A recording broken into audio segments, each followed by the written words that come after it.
The teller slapped the counter so hard the pens rattled. "Back away from my desk," she snapped, loud enough for customers to stare. "We don't cash that kind of money for people like you." The black man didn't raise his voice. He simply gathered the documents she'd thrown aside and made one quiet call. 9 minutes later, the vault locked, the branch froze, and the regional director sprinted through the doors because the man they'd mocked, profiled, and denied service wasn't a random customer. He owned the bank. The lunchtime rush at Meridian Trust Bank was already loud. Printers humming, pens clicking, conversations echoing off marble walls.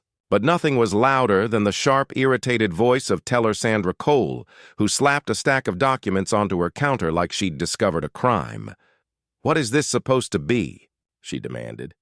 "A joke?" Damien Holt didn't react. He stood with the stillness of someone who had learned long ago that silence unsettles disrespectful people more than anger ever could. "It's my authorization for a wire transfer," he said calmly. $50,000, Sandra scoffed, tilting the documents toward the light as if they were forged. "50,000? You expect me to believe you have that kind of money?" A few customers turned. Some laughed quietly. Others shifted uncomfortably but said nothing. Sandra didn't lower her voice. "Do you have any real identification? Something legitimate?" Damien placed his ID on the counter. She didn't look at it. "Security!" she barked. "I need someone at window 3. A guard approached, hand hovering near his radio. "What's going on?" Sandra pointed at Damien. "He's trying to make an illegal transfer. Probably found these forms somewhere." "I'm not processing this." Damien remained unbothered. "Scan the ID, you'll see everything matches." "I don't take orders," Sandra snapped. Especially not from someone walking in here with this attitude. Attitude. The word always came out of the mouths of people who had lost control and needed to pretend they hadn't. Branch manager Thomas Greer appeared, adjusting his tie with the arrogance of a man who enjoyed authority too much. "What's the issue, Sandra?" "This man thinks he can walk in off the street and transfer 50 grand, she said loudly. "I told him to try a bank more suitable." Damien turned his head slightly. "Suitable for what exactly?" Thomas gave a thin smile. "For customers who meet our standards." The lobby went silent. Damien measured each word. "Are you refusing service?" Thomas shrugged. "Call it what you want." "Understood," Damien said quietly. Then he picked up his phone. "One moment." He stepped aside and made a call. Calm, brief, surgical. Nobody heard what he said. Nobody needed to. For 30 seconds, the bank hummed as usual. Then everything changed. The lights flickered. The vault doors clanked shut. The system screens went dark, rebooting with emergency protocols. "What the?" Sandra muttered. Thomas tapped his keyboard. "Why did we get locked out of the system?" "Who authorized this?" A notification flashed across every terminal. "Branch operations suspended. Executive intervention en route." Sandra looked shaken. Thomas looked terrified.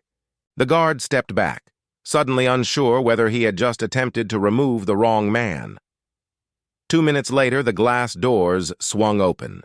Regional Director Charlotte Ames strode inside, pale and breathless, flanked by 2 corporate officers. "Where is he?" she asked urgently. Sandra pointed to a customer behind her. "The fraud guy?" "Right, No!" Charlotte snapped. "Him!"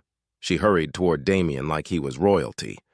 "Mr. Holt, sir, I apologize for the delay. We had no idea you were visiting this branch today." Sandra's jaw dropped.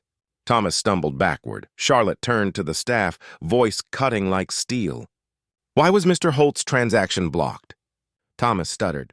"We believed his documents were questionable," Sandra added weakly.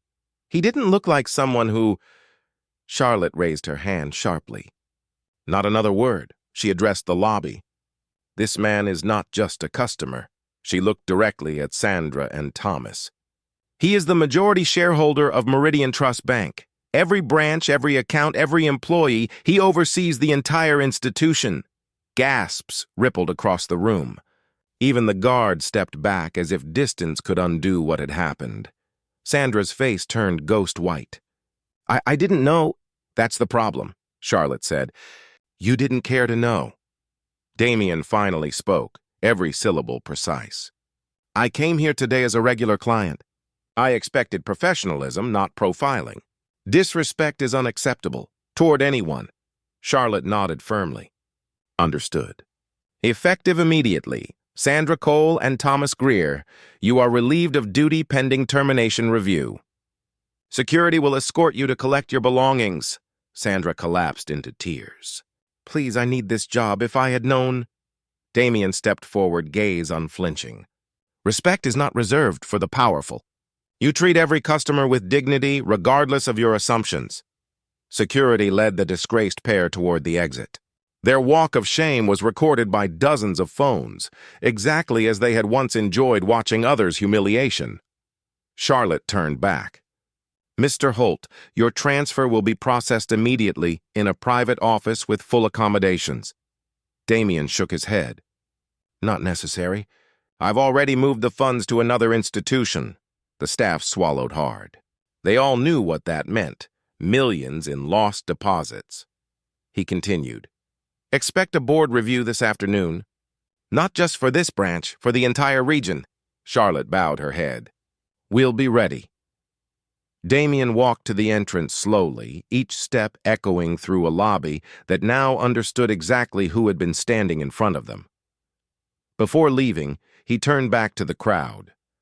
No one should need power to receive respect, he said softly.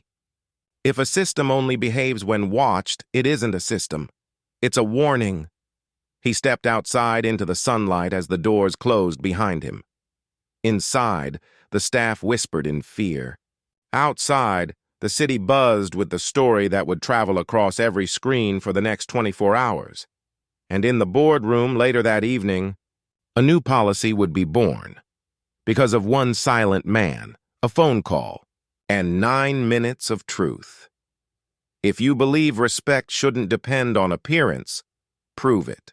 Like this video, share it everywhere, and tell us in the comments where you're watching from, and which moment hit hardest.